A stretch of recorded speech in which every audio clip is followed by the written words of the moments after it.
Olá pessoal, sou a Renata Mobília e estamos em mais um episódio do podcast Rota Segura, que é um apoio da Marftech, da Betrans e da Nova TV Alto Tietê. E hoje estamos aqui com o pessoal da Cartado. Meninos, obrigado por ter aceito o convite, por estar aqui com a gente. É um prazer tê-los aqui trazendo informação para os nossos seguidores. E se apresentem, por favor. Perfeito, bem, meu nome é Lucas, é um prazer estar aqui com vocês, sou o diretor de operações aqui da Cartado, um dos fundadores também, estou aqui desde o comecinho da empresa, desde quando era tudo era mato, então é um prazer estar aqui para compartilhar um pouco com vocês sobre, falar um pouco sobre o setor, sobre a agenda aí, eventos, inovações e outras coisas que vão surgir aqui ao longo da conversa, né? Legal. Eu me chamo Marcos, também sou um dos cofundadores da Cartado, também estou aqui desde o comecinho, junto com o Lucas aí. Onde tudo isso aqui era só Excel, sem software. Excel quando era bom, né? Pois é, papel e caneta. Papel e caneta, às vezes, né? Que é mais complicado ainda. Mas estamos aí desbravando esse mato aí junto. E hoje eu atuo como diretor de tecnologia e produto na Cartado, então espero poder trazer informações legais aí do mercado e de como que a Cartado está atuando nesse setor aí. Bacana. E tecnologia, né? Quando a gente fala em tecnologia, não tem como. Para mim é tudo difícil. Eu sou da época sim do Excel, de que eu pegava o relatório de retrorefletância e fazia lá o depara, né? Tabela dinâmica era nossa senhora. Avançado, né? Nossa, meu Deus, eu me achava especialista. Mas meninos, vamos lá, contem um pouquinho da Cartado, dessa parte mais tecnológica. A gente já teve alguns episódios atrás com o Pedro e o João, então eles já falaram um pouquinho da história, de como vocês surgiram, a ideia. Agora fala pra gente um pouquinho aí dessa parte mais tecnológica, uma linguagem mais, né, do que a Cartado faz. Boa. Então, a Cartado surge, o Pedro e o João comentaram um pouquinho, né, sobre o surgimento da Cartado, mas a Cartado começa como um trabalho acadêmico, né, um projeto de TCC, com um propósito de fazer levantamento de irregularidades no ambiente urbano, né?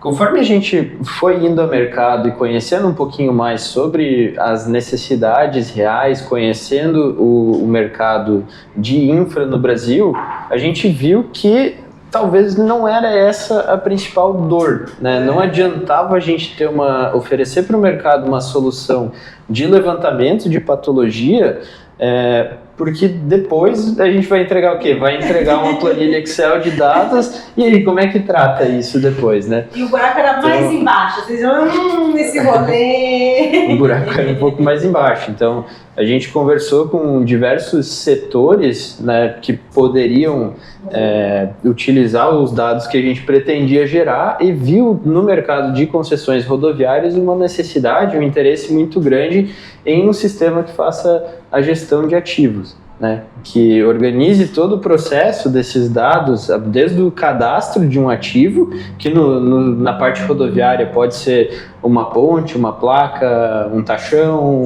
enfim, um elemento de drenagem, e isso precisa ser cadastrado com todos os dados, precisa ter o ciclo de inspeções que identificam as irregularidades, né? Fazer o levantamento de retro, como você comentou, né?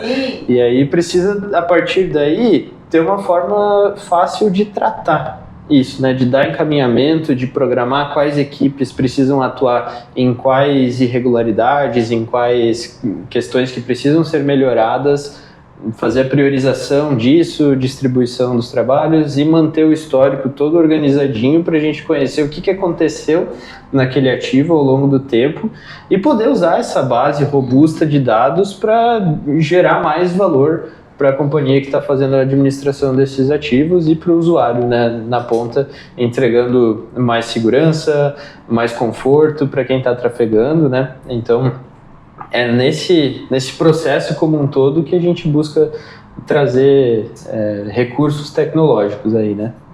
Bacana. Eu fiquei sabendo, né, que vocês têm um levantamento de ponte, que eu achei super interessante. Como que é essa história das pontes aí? Vocês deram uma reportagem falando, e um passarinho me contou que isso era algo muito bom de se ouvir. Então conta para os nossos ouvintes aí como que funciona. Nessa questão das pontes foi interessante porque a Cartado é aqui de Florianópolis, né, onde estamos. Belo dia. Uma vista horrível, né? Depois o Michel mostra a vista horrorosa que tem ali. E até daqui a gente não consegue ver as pontes que conectam a ilha ao continente, né? Mas esses tempos saiu uma determinação que solicitava a apresentação de um plano de manutenção dessas pontes que ligam a ilha ao continente aqui em Florianópolis. E aí a gente foi atrás de entender o que estava acontecendo e fomos entender qual que é a situação hoje de obras de artes especiais no Brasil, né, especificamente as pontes, e tem os dados que são um pouco alarmantes, assim, né, de que das pontes que estão em rodovias federais, a maior parte a gente não conhece nem sequer o ano que elas foram construídas, né? Tem muita ponte pelas rodovias aí. A gente conhece o ano de construção, tem isso catalogado, de 16%. É o último dado que a gente viu. E as outras? Se não se sabe nem o ano que ela foi construída, como é que você vai saber? O material que foi construído, usado para construir ela, a densidade do concreto ou algo nesse sentido, que daí consegue ter algum tipo de previsão com relação ao desgaste que ela vai ter depois e outros fatores nesse sentido, né, que ajudariam bastante na gestão, não se tem. Então, foi tudo no empirismo ali, né? Vamos medir, vamos ver como é que é a vibração. Uma ponte, não guardei nada, não sabe. Que não tem isso histórico. Não, e foram muitas décadas atrás, né? Então, assim, talvez até exista o dado, mas ele não está acessível, não está compartilhado com o órgão concessor. Imagina você fazer uma priorização dos trabalhos de manutenção dessas pontes hoje.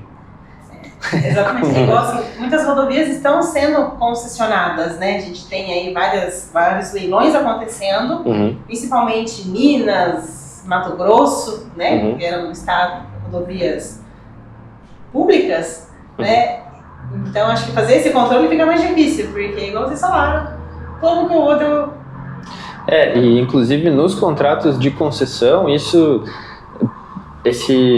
essa questão regulatória, ela foi evoluindo desde que os programas de concessão no Brasil começaram, lá em 98, se não me engano, né?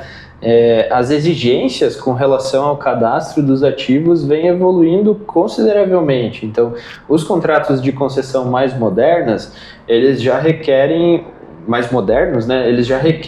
uma inspeção inicial no momento que a concessão assume o trecho, né? É necessário fazer uma inspeção inicial de todas as obras de arte especiais, assim como outros ativos, para avaliar qual que é a situação daquele ativo e fazer esse plano de manutenção continuado, né? Assim como foi solicitado pelos órgãos públicos das pontes aqui de Florianópolis, nos contratos atuais de concessão, isso já é um requisito no início da concessão, né? Assim como as inspeções rotineiras, anuais, né, e especiais também. Então, a gente acredita que os programas de concessão estão colaborando para melhorar esse indicador, né? Sim. E isso ajuda muito, principalmente na padronização desse dado também, né? Porque não adianta, tentar ter o histórico, mas cada um coletar de um jeito diferente, avaliar de algum jeito diferente.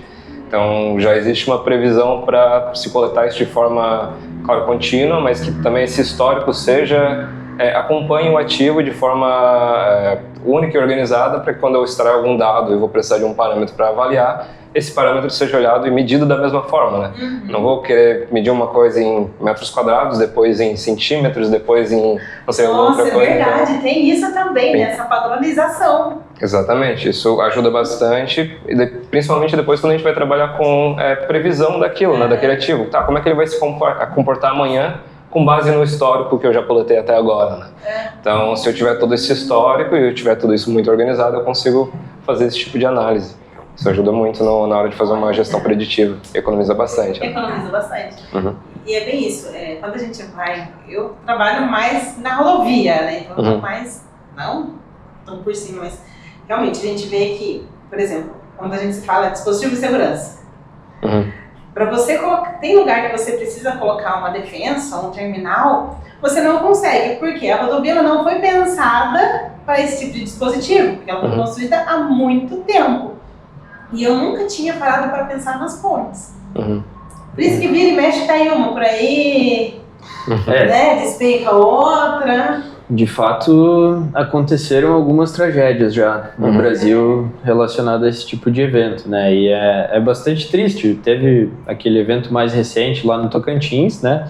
Que caiu a ponte, teve fatalidades e no momento que aconteceu, tinha uma pessoa filmando a ponte e falando, olha, vai cair, né? Então o público local já estava preocupado com aquilo há alguns anos, né? Então esse tipo de coisa, ele requer atenção, né? A gente precisa olhar para essas coisas com carinho, a gente precisa ter atenção, né? A esses ativos que são tão importantes. Imagina, qual que foi o prejuízo lá? Agora eu não lembro de cabeça o dado, mas se não me engano, nesse caso da ponte do Tocantins, o prejuízo que foi causado por prejuízo financeiro, né? Claro que a gente não vai conseguir fazer uma comparação do prejuízo que não é material, das vidas que foram perdidas, mas assim, o prejuízo financeiro causado pelo tempo que aquela região existiu depois, sem ter uma ponte, né? Então você tem que fazer todo o roteamento logístico por outras estradas, que às vezes o produto demora mais para sair de um lugar para chegar no outro, as pessoas não conseguem ir de um lugar para o outro para fazer negócios, né? O prejuízo que isso gerou foi maior do que o valor da construção da ponte em si, né? Então tem toda uma série de fatores ali juntos que são impactados quando acontece uma situação dessas, né? É muito melhor fazer, é muito mais barato fazer a manutenção, né? E a Cartado tá aí para ajudar, né? Exatamente, para ajudar. Hoje a maioria dos clientes de vocês são concessionárias, né? Isso. Os órgãos públicos ainda tá devagarzinho? Tá devagarzinho. A gente tem uma parceria com não sei se posso falar nomes aqui. Pode. Com a Companhia de Águas de Joinville. Eles são uma parceria, são uma autarquia, eu não lembro qual é o tipo de estrutura que eles possuem ali dentro da Prefeitura de Joinville, mas eles usam o nosso sistema para fazer a gestão da expansão de rede de saneamento que eles estão trabalhando ali dentro de Joinville, né? E aí tem aberto várias ruas ali para fazer a manutenção do saneamento, expansão da rede. E, bem, além de abrir, tem que fechar depois, né? Não adianta deixar a bala aberta ali. Isso é um tema tem sido bastante comentado ultimamente, né? Por causa do marco legal de saneamento, bem, a meta do governo, né? Implantar isso. Fala um pouquinho na meta, porque, gente, eles falaram dessa meta, eu não sabia. E eu que estou ali em São Paulo, em Guarulhos, a gente está passando por uma transição ali, né? Então, todo dia tem vala aberta, todo dia tem trânsito ali. Sim. E aí eles me explicaram que existe uma meta. Existe uma meta. Então, até 2033, a ideia é que 90% da população tenha acesso a saneamento básico, né? Então, hoje, as empresas de saneamento, tanto as concessões, né, quanto empreiteiras, estão sendo bastante acionadas para acelerar bastante esses projetos, para que a gente atinja esse objetivo. Tem algumas metas mais ousadas de chegar a 92%. Mas é por isso que a gente tem visto bastante vala aberta ultimamente. Bastante vala aberta. E aí, como eu estava citando ali, né, a ideia não é só abrir o buraco e colocar a vala e depois tem que tapar isso no meio de uma cidade, né, tem as estradas que tem que fazer a manutenção e tudo mais, e não é só, tem que fazer de forma certa, né, Sim. Não pode fazer de forma atropelada, tem que saber quais ruas que eu vou ter que fechar, quais ruas que eu vou ter que abrir, isso tudo requer um planejamento muito bom para eu saber, né, qual vai ser como é que eu vou afetar logisticamente a vida das pessoas que estão ali no município. E então, tanto organizar essa parte de momentos em que eu vou fazer a manutenção em determinados lugares, a expansão, organizar as equipes para fazer isso de forma eficiente, tudo se torna uma tarefa bastante complexa, né? Porque a gente está falando com diversas ruas de um município, né? O Brasil inteiro, Exatamente. Imagina Guarulhos. Sim, um caos, né? O caos está instalado lá, já faz alguns meses. Né? Uhum. Então aí, como que a Cartado ajuda? Explica, imagina que a vovó está assistindo o programa. Explica para a vovó como que a Cartado ajuda a fazer essa otimização aí dessas companhias. Toda vez que a gente tem um projeto para executar, né, e vamos tomar a expansão da rede de esgoto como exemplo, né? A gente tem os trechos onde vai acontecer a implantação daquela rede de esgoto, e em cada um desses trechos a gente tem uma série de etapas que precisam acontecer, né? Você precisa cavar o buraco, você precisa implantar a rede de esgoto, depois você precisa fechar aquilo de forma provisória, precisa acionar uma outra equipe para vir lá e refazer o asfalto em cima, né? A depender do tipo de acordo que tem, isso pode ficar com a companhia de saneamento, pode ficar uma responsabilidade da prefeitura, enfim, Brasil afora tem várias formas que isso pode acontecer, né? Mas quando a gente olha para todas essas etapas acontecendo em todos os trechos de implantação de uma cidade, que tem quantos trechos de rede de saneamento a serem implantados, você tem uma necessidade para que isso aconteça de forma tranquila.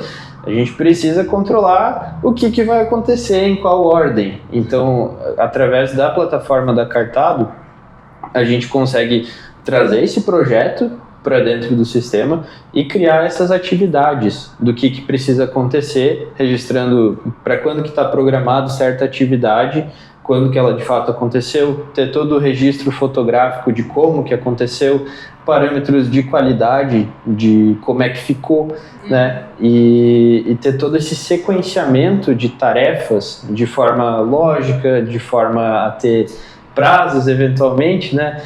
A depender da cidade, claro, cada município está fazendo isso de uma forma diferente, mas quanto menor o tempo entre você abrir e fechar, menos impacto você tem para a população, né? Então, você não vai, por exemplo, primeiro fazer todas as aberturas em todas as ruas da cidade, depois implantar e só depois fechar, né? Então, a ordem de execução dessas coisas, ela importa muito define o impacto que isso vai ter na vida da população, né? E ninguém gosta de ter que trafegar por rua esburacada intencionalmente, né? Então, com a plataforma da Cartado, a gente consegue oferecer e trazer um pouco mais de formas de organizar isso em escala, né? Quando a gente fala de um grande município, não é simples, né? Não é simples fazer isso em planilha de Excel, não é simples fazer isso em papel, você precisa ter centenas de pessoas alimentando aquela base de dados e consumindo aquela base de dados, né? Então, a nossa plataforma está aí para isso. E puxando um pouco o gancho disso também que o Marcos trouxe, da parte de avaliar como é que o serviço foi executado, né? Digamos que, foi feito o trabalho de cavar a vala, fizeram a rede e taparam.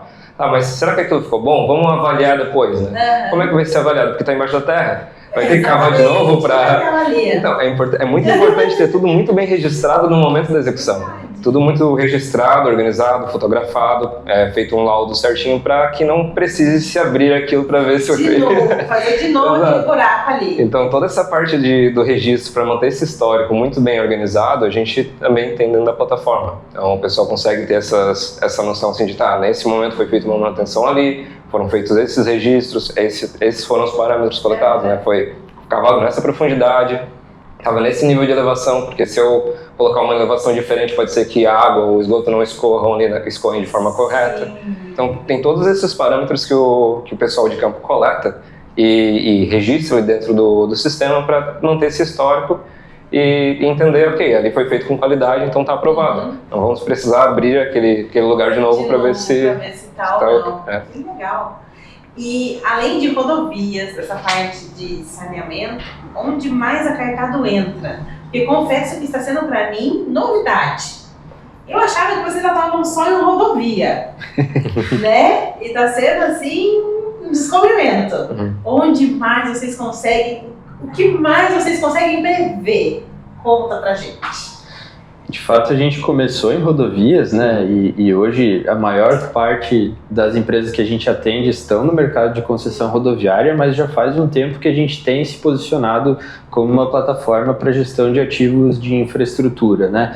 E um outro segmento que a gente vem atuando é a parte de energia, em segurança operacional de barragens de geração de energia, né? E, assim, da mesma forma que o que a gente comentou de pontes, né, que teve alguns eventos no Brasil, eventos trágicos, a gente teve também alguns problemas com barragens, né, lá na parte de Minas, lá em Minas Gerais, né, teve as barragens de Mariana, Brumadinho, né, que teve aqueles problemas. Tragédias. E depois disso, tem novas regulamentações que subiram um pouco a régua com relação à responsabilidade do empreendedor que é responsável por aquela barragem,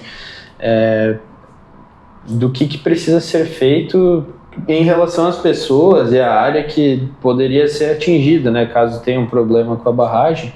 Então, hoje, por exemplo, nós temos clientes que têm barragens de geração de energia que usam a plataforma da Cartado para fazer o mapeamento de todas as pessoas, propriedades e bens que existem numa área que seria afetada, né, no caso de acontecer alguma coisa errada com a barragem, e ter um ambiente colaborativo com as defesas civis dos municípios e do estado, eventualmente, né, de forma que a defesa civil pode tanto acessar esses dados que foram criados, levantados ali pelo responsável da barragem, quanto colaborar nessa base, porque tem algumas barragens que essa responsabilidade é até compartilhada entre o pessoal que opera a barragem, né, e a Defesa Civil, né, tem certas áreas que são delimitadas onde a Defesa Civil faz o cadastro, então, através da plataforma Cartado, a gente consegue ter um ambiente colaborativo onde todos os lados conseguem fazer cadastros, ver cadastros, atualizar cadastros quando necessário.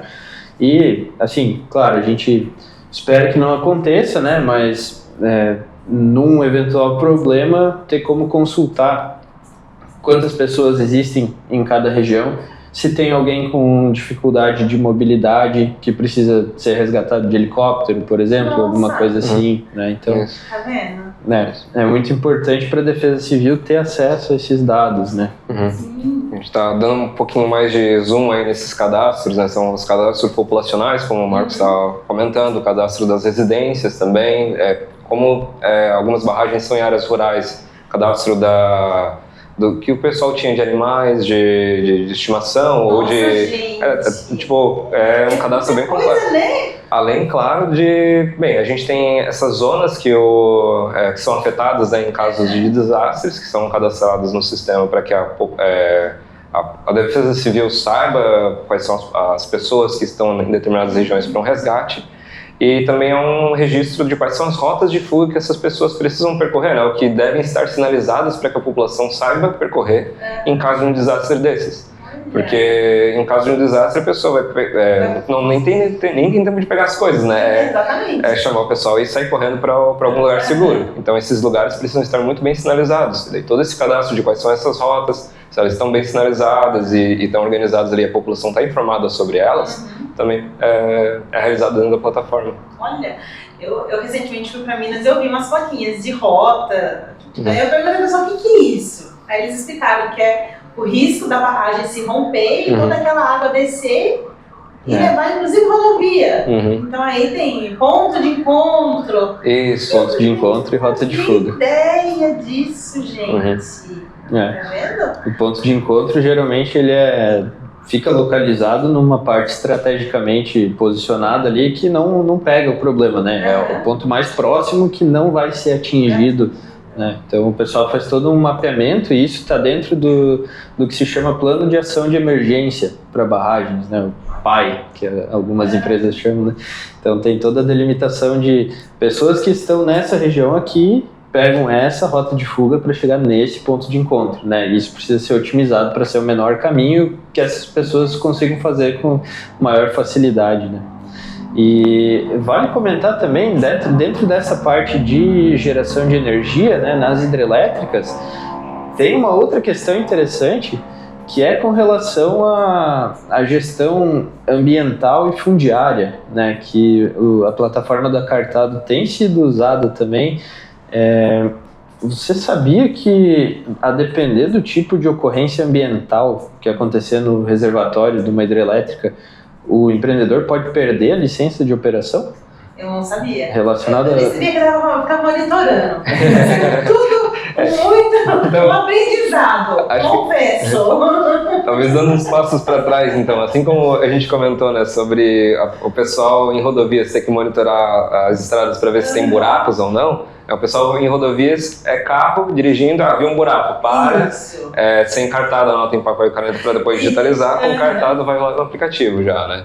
Em barragem hidrelétrica, a gente foca muito na barragem muitas vezes, né, mas tem todo o lago por trás da barragem que o pessoal tem que monitorar para ver, porque é uma região inundada artificialmente. Sim. Então tem que fazer toda uma monitoração de parâmetros aí para ver se não está tendo um impacto ambiental negativo e outros tipos de avaliação que eles fazem. E como é que eles fazem isso? Ao invés de carro numa estrada, é barquinho no lago, anotando em papel e caneta na prancheta. Meu Deus, isso vai virar, vou perder tudo estudo. Mas, então, aí nesse sentido a gente viu essa similaridade e começou a atuar nesse mercado justamente por causa disso. Porque sai de carro, vai pro barco, mas continua com o problema igual.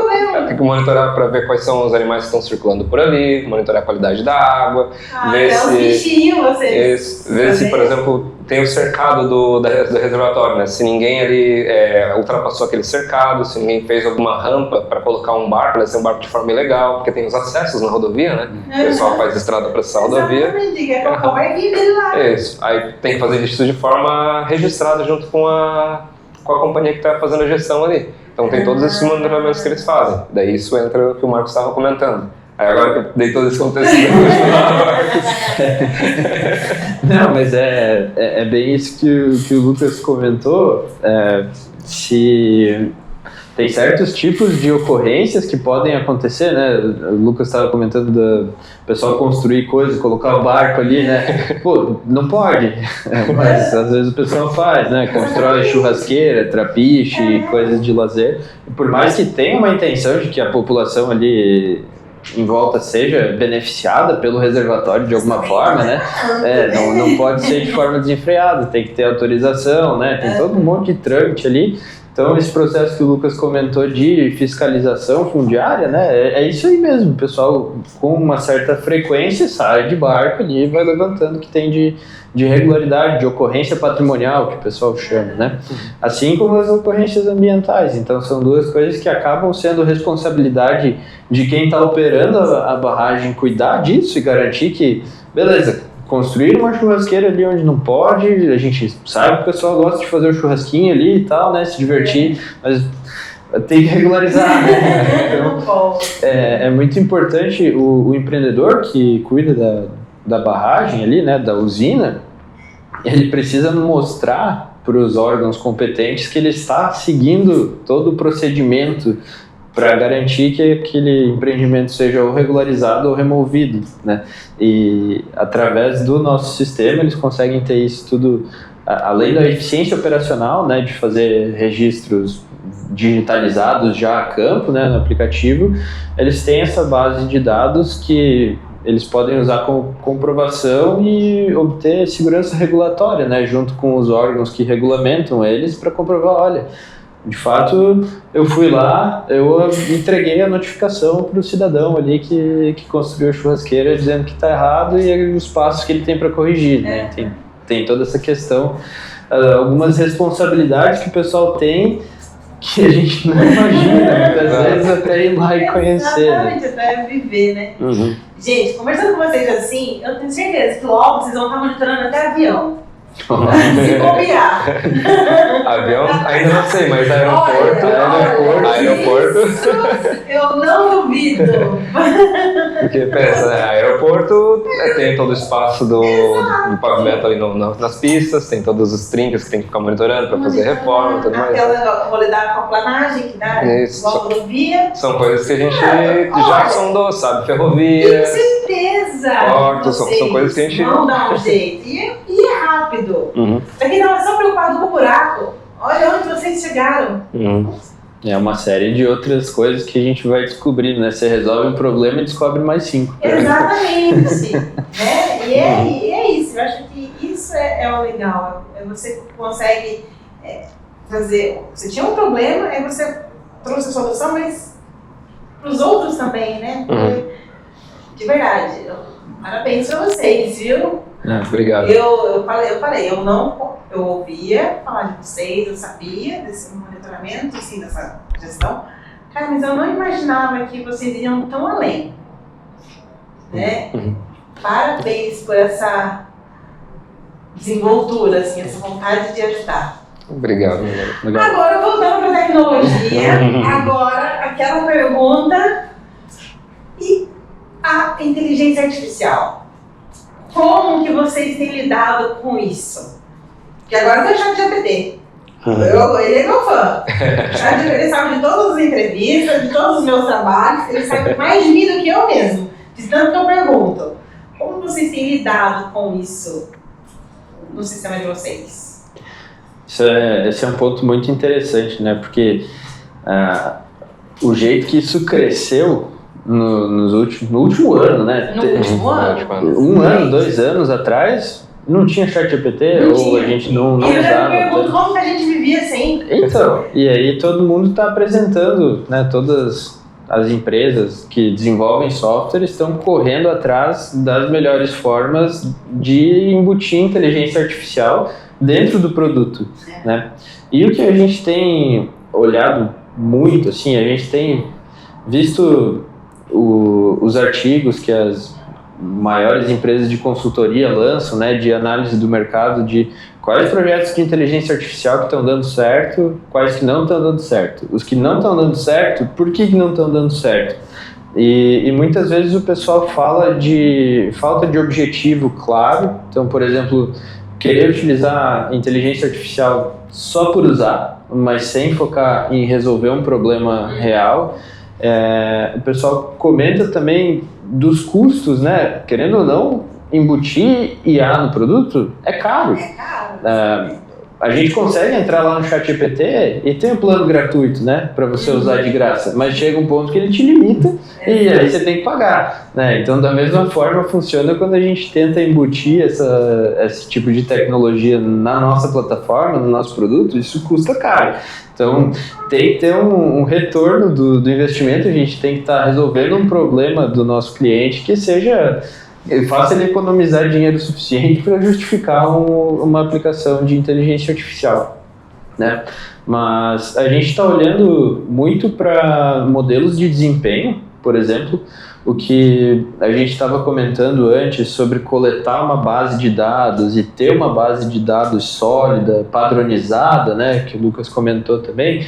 Isso é a base para a gente começar a ter a previsibilidade. O pessoal que está a campo, muitas vezes consegue fazer essa associação, né? O pessoal que está lá na rodovia, eles sabem quais são as defensas que estão mais enferrujadas e já tem aquele feeling de, daqui uns 2 anos vai ter que trocar isso aqui, né? E é isso que a gente quer atingir com modelos de desempenho de forma global, né? Para que isso não fique...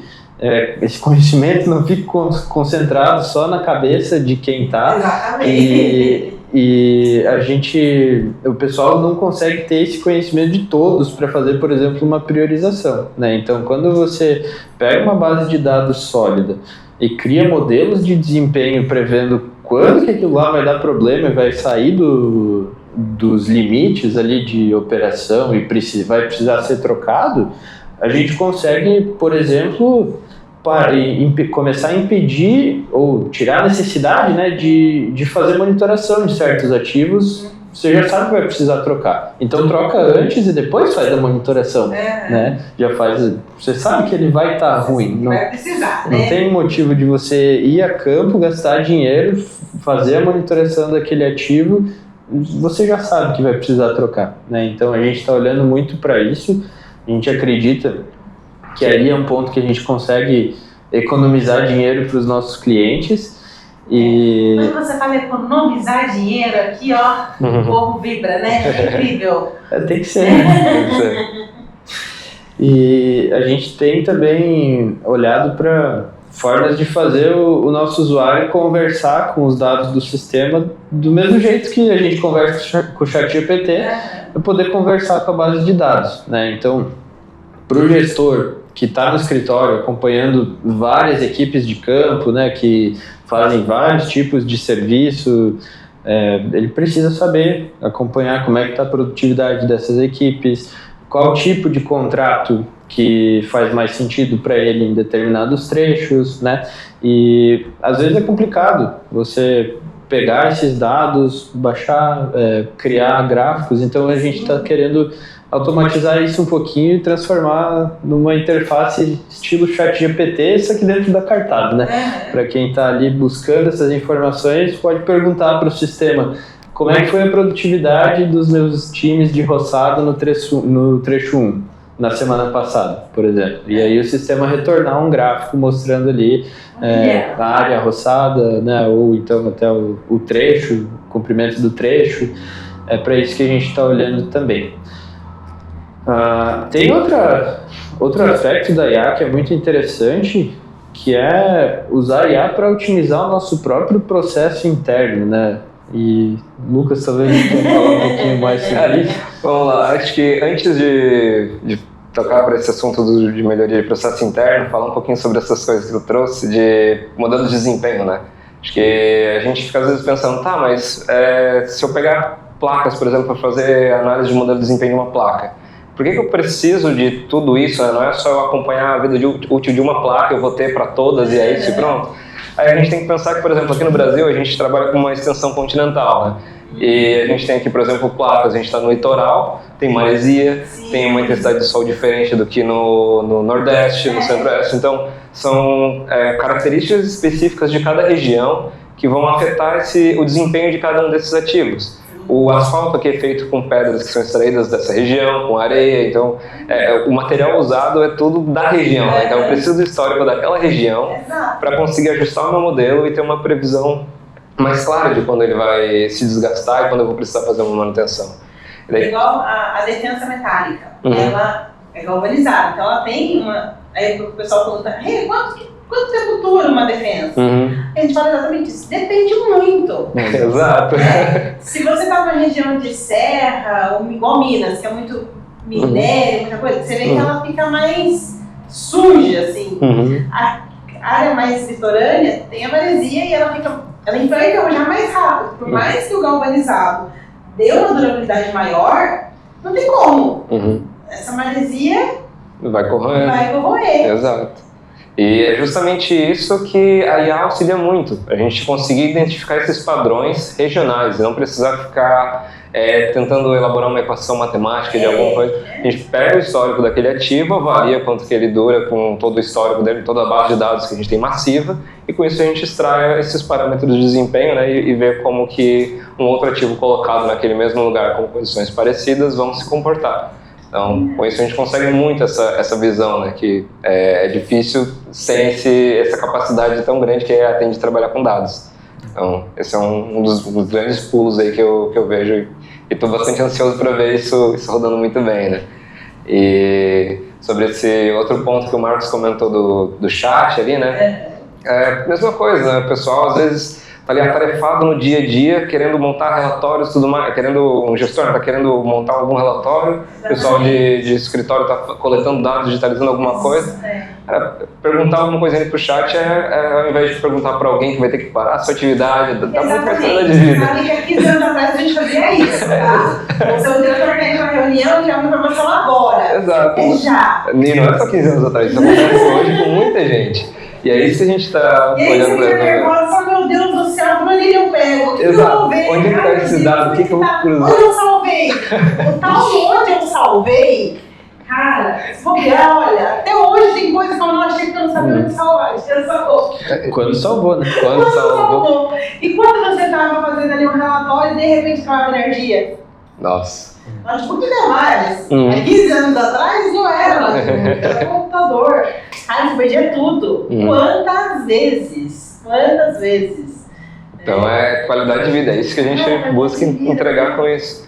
A gente teve cases também olhando, ainda sem essa parte de inteligência artificial para auxiliar nessas análises, né? O pessoal olha assim, pontos em que ocorre uma maior necessidade de troca de uma placa ou de uma defensa, porque está tendo acidente sempre ali. O pessoal vê que aquilo ali está um ponto de alerta, né? Então o que acontece? Eles perceberam, não, aqui a gente, ao invés de ficar sempre trocando essa placa, essa defensa, vamos fazer uma ação aqui, como é que se diz? Uma ação paliativa, uma ação remediativa da rodovia, sinalizar um pouco antes, porque o pessoal se perdia na curva e batia lá. Então vamos sinalizar um pouco antes, vamos colocar outros elementos que ajudem a gente a evitar esse custo depois. E se isso já é possível fazer sem IA, imagina com IA dando todos esses insights para ti, sem precisar ficar catando ele no informação. Eu vou para concessionária, confesso. Eu tô lembrando aí que a gente tinha um caso onde era uma curva e a gente tinha muita manutenção. Como que eu ia descobrir que eu tinha muita manutenção? Quando eu pegava o diário da equipe. Sim. A equipe me mandava o diário a cada 30 dias. Então, para eu conseguir levantar essa informação, era 2 anos. E eu olhava, nossa, olha aqui. Mas aí eu tinha que planilhar. Se ele anotasse quilômetro errado, pronto, já desandava. Sim. Né? E aí ele vinha tirar foto na câmera, e aí marcava o número da foto, o quilômetro à mão, só que cada um fazia uma conta, cada um era um quilômetro. Nossa, era bem sofrido. Sim. Hoje a gente entrega, inclusive para ajudar em rodovias, o quilômetro digital, né? Que daí facilita muito, porque converte coordenada em quilômetro, o pessoal sabe onde está. Você sabe que eu já ouvi, às vezes eu estou fazendo esse levantamento de necessidade de implantação, o pessoal falava assim, vamos usar o cartado. Cartado é quilômetro, sabe? Você fala, mas como precisam usar o cartado? Não, abre o cartado, gente do céu. Então, até identificar o que era, né, que foi quando a gente começou a ouvir de vocês, assim, nessa parte, né, precisão. Sim, exato. E a gente traz toda essa parte de... já vem trabalhando bastante, né, em coletar os dados de forma sólida, organizada de campo, porque com esses dados organizados agora a gente consegue trazer todas as melhorias, aí, essas análises de forma muito mais facilitada. Bem, isso daí é fantástico, né? Colher os frutos de uma boa organização de dados. Né? O de vocês, ele é, por exemplo, tudo que eu estou falando nessa parte de concessão, imaginem que é o ano de 2012, 2010, tá? E a gente contratava a empresa que fazia levantamento da rodovia. O de vocês, não, vocês vendem o software. Vocês não vão dizer nada, tipo, vou levantar aqui. Não, vocês dão as ferramentas para que a própria concessão, órgão ou empresa faça esse levantamento. Exatamente. Exato. A gente gosta de estar perto dos processos, assim, então de vez em quando a gente incomoda os nossos clientes aí falando, pessoal, quando consegue receber a gente aí para fazer uma visitinha, levar o nosso time a campo aí junto com vocês para acompanhar, né? A gente gosta muito de ver o pessoal usando, né, para entender como que a gente pode melhorar, inclusive, né? Mas assim, como serviço, não, a gente não oferece. Deus, né? Eu falo pra vocês, o sol é feroz. Mas e é justamente isso que a gente precisa ver, sabe? A gente tem recentemente feito isso de levar os nossos times que costumam estar dentro de casa, dentro do escritório, desenvolvendo software, né? A gente tem buscado, desenvolvendo software ou fazendo qualquer outra função aqui, né? A gente tem tentado levar esse pessoal para passar um dia junto com uma equipe de campo, né? Porque do jeito que vocês são, acho que se vocês derem 2, 3 voltas com o pessoal, vocês já vão conseguir criar a ferramenta para otimizar. E ver, acho que o principal é ver a dor que eles estão passando ali, sabe? Às vezes a gente está no escritório aqui, no ar-condicionado, desenvolvendo uma coisa, aí clicar nesse botão aqui, o pessoal tem que esperar um minutinho para isso acontecer. Cara, 1 minuto lá na rodovia com o carro passando a 80 por hora, 100 por hora no sol, é outra história, sabe? Então, quando o pessoal vai a campo e vê isso acontecendo, eles sentem o nosso time, né? Nosso time sente na pele. Cara, realmente uma situação complicada, então vamos melhorar a vida do pessoal que está aqui coletando as informações também. E até a questão de cores assim, do aplicativo, né? Imagina você, eu testando uma tela do aplicativo aqui dentro de casa, com essa luz aqui, tranquilo, tá fácil de ver, tá fácil de usar. Agora vai embaixo do sol, né? Esse sol exato. Dá até... Celular pegando fogo ali. É verdade. Começa a esquentar. Né?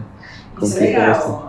Eu imagino o quanto deve ser legal pro pessoal do escritório ver, né? Sim. Porque uma coisa é você estar aqui conversando, olha, necessidade disso, necessidade daquilo, mas a hora que você vê o dia a dia, eu vejo isso como defesa.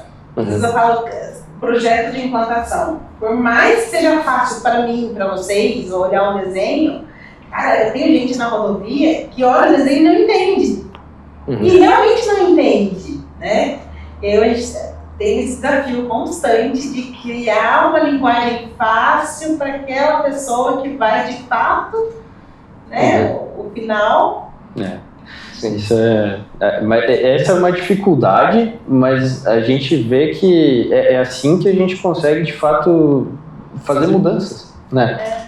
Não é entregando uma ferramenta genérica, uma ferramenta difícil de usar, né? A gente entendendo a pessoa que vai estar usando a ferramenta, entendendo as capacidades técnicas dela e montando a aplicação para aquela pessoa, né? Para que seja fácil de usar, para que seja rápido, para que esteja aderente ao fluxo, né? Que seja melhor do que o papel, que não que seja pior. Exatamente. E uma outra pergunta agora. Pergunta de prova. Na visão de vocês, assim, a contribuição para a segurança, como vocês internamente veem isso? Dá aquela satisfação, cara, olha, aqui a gente viu que tinha um problema, a gente já, com o tempo, a gente já percebeu que a mudança foi legal, o usuário que passa tinha esse problema, agora não tem mais. Vocês conseguem ter essa visão do que vocês contribuem os usuários no todo, assim?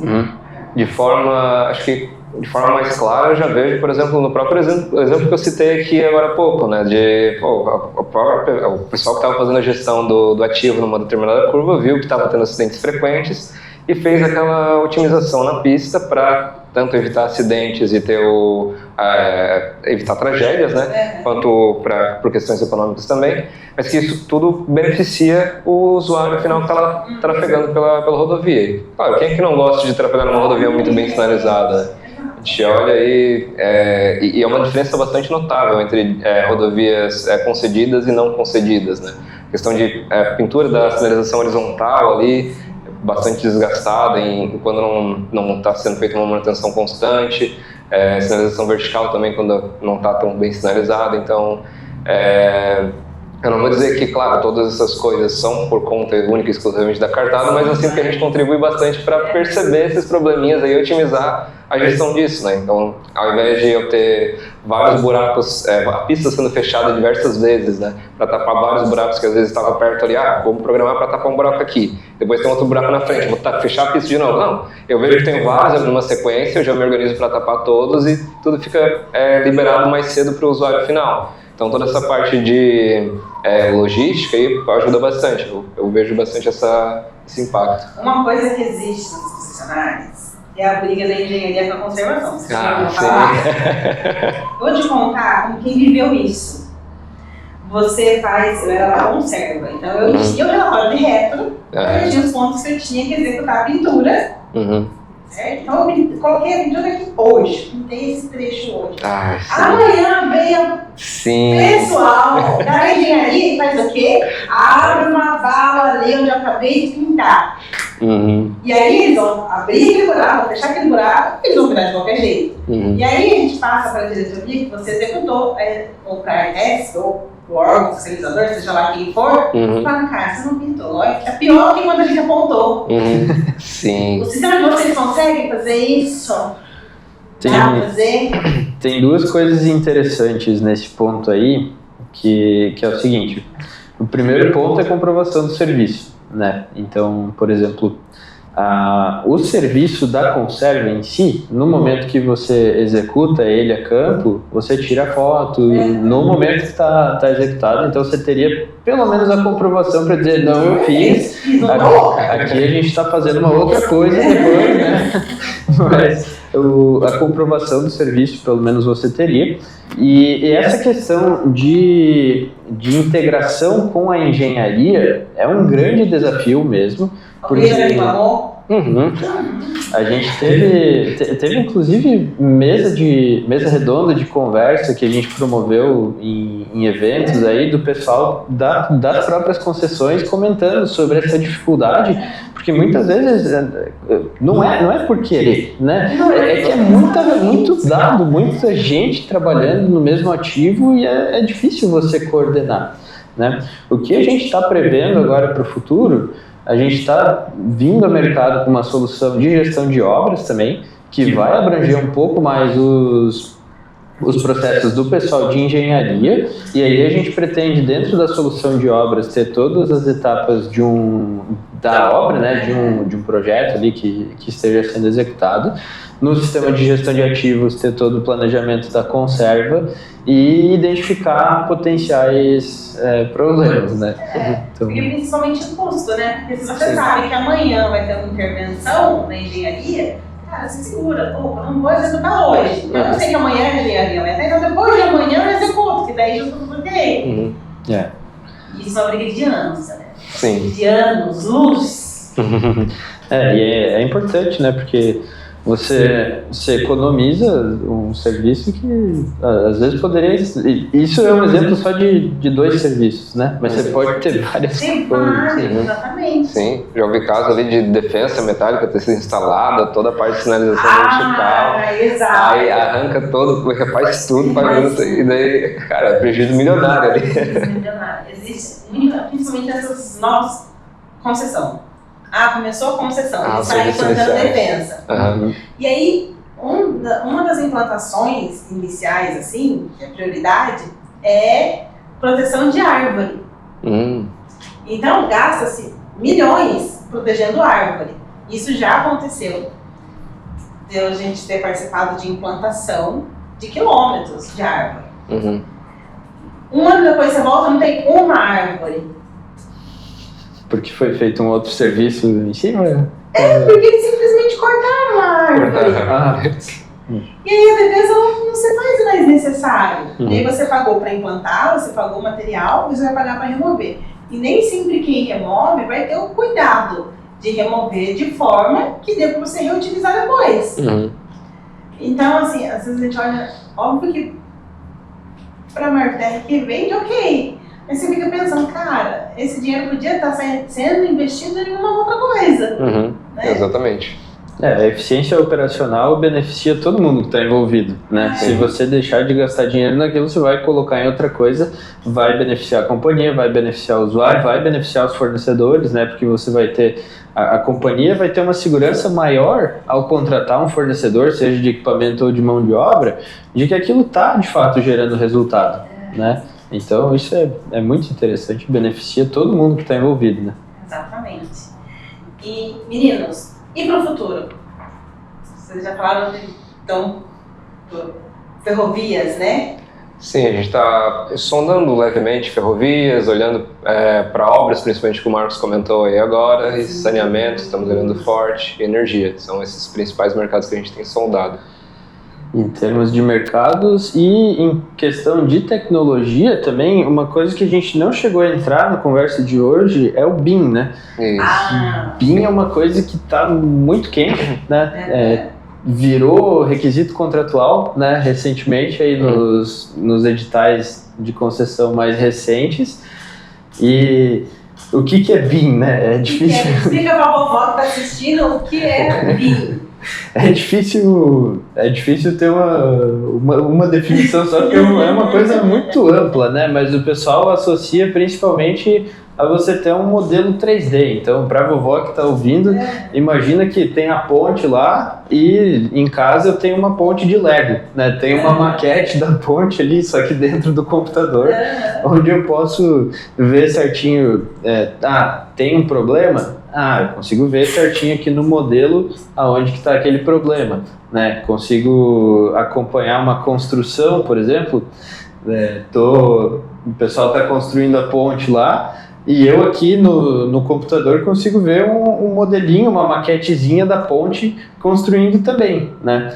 E muitas vezes a gente, com isso, consegue evitar problemas. O pessoal que monta o modelo, a maquete, digamos assim, da ponte, ou que seja qualquer outro tipo de coisa, né? O pessoal faz trevo, intersecção, tem bastante benefício disso também. Você pega o projeto e você simula aquilo, não de forma isolada, mas botando lá no local mesmo, e você consegue ver pela maquete, digamos assim, no computador, aqui vai bater com o dispositivo de drenagem, né? Não vai dar certo, tem que rever o projeto.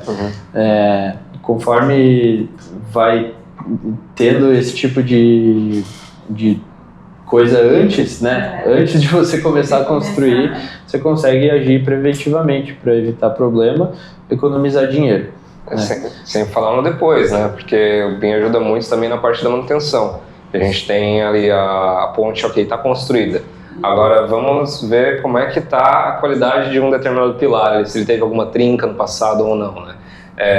Num modelo BIM eu posso bater uma foto do pilar, colocar aquela foto junto no meu projetinho ali, né? Deixar ela anexa naquele pilar dizendo, em determinada data estava um pilar, o pilar estava trincado, tinha uma trinca. Então eu consigo, não sei, pensando aqui aberto agora, né, pintar por cores, sei lá, vermelho onde ela teve mais necessidade de manutenção no passado e verde onde teve menos. Eu consigo ver quais são os pontos mais críticos da minha ponte, consigo ver como é que está sendo a necessidade de manutenção, quantas vezes foram feitas trocas de partes, e com isso eu consigo ter de fato um laudo médico, né, como se fosse toda a ficha médica daquela ponte, né, como é que ela tem sido feita a manutenção naquela ponte, né, ao longo da vida dela. E isso ajuda bastante, conecta bastante com aquilo que a gente trouxe, né, de olhar os dados, fazer a análise e ter a previsão de quando é que eu vou precisar fazer uma próxima manutenção.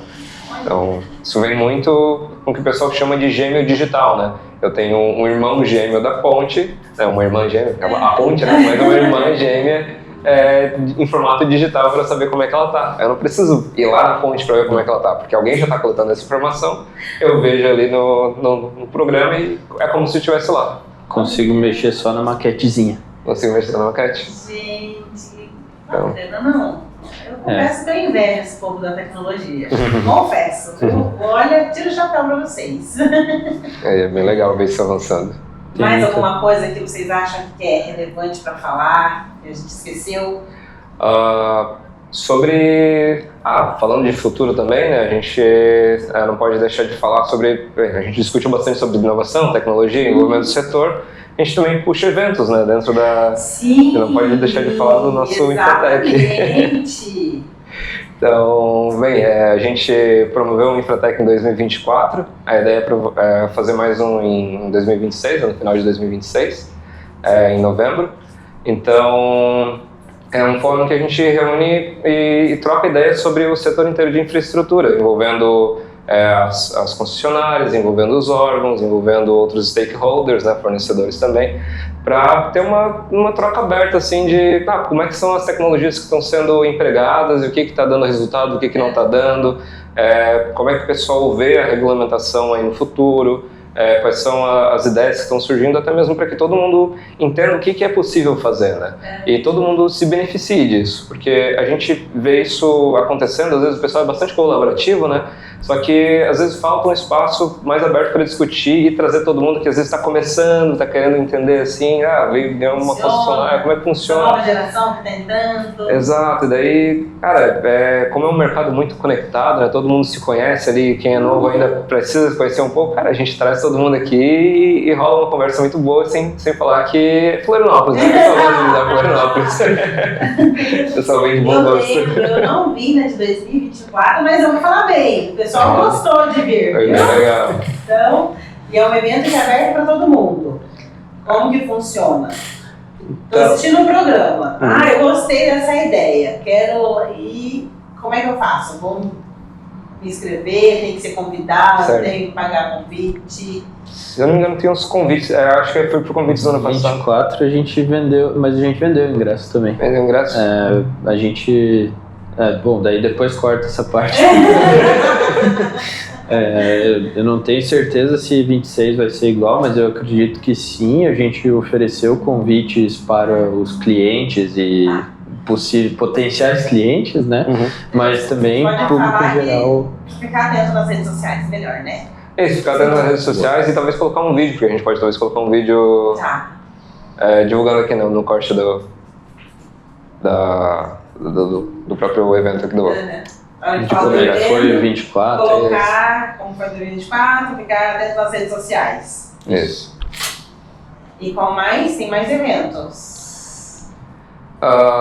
Bem, tem outros eventos. Connect. Então, o Connect é um evento pequeno que a gente fez em 2025, né? A gente fez umas pequenas edições que é um mini fórum de discussão onde a gente vai até uma região onde tem bastante clientes. A gente fez um em Curitiba e outro em São José dos Pinhais, na verdade, e outro em São Paulo. Então é um interlúdio ali entre o Infratech, porque o Infratech a gente faz de 2 em 2 anos para ser uma coisa maior mesmo e reunir o pessoal aqui em Floripa. Sim. Então a gente avisa o pessoal ficarem de olho nas redes sociais, que vai estar tudo lá. Exatamente. Isso. Siga vocês no LinkedIn, Instagram. Tem as newsletters também no nosso blog, lá no site, cartado.com.br. Tem vários e-books ali, várias páginas que vocês podem curtir para ver bastante material, acessar, né, ver bastante material, se inscrever para receber as novidades.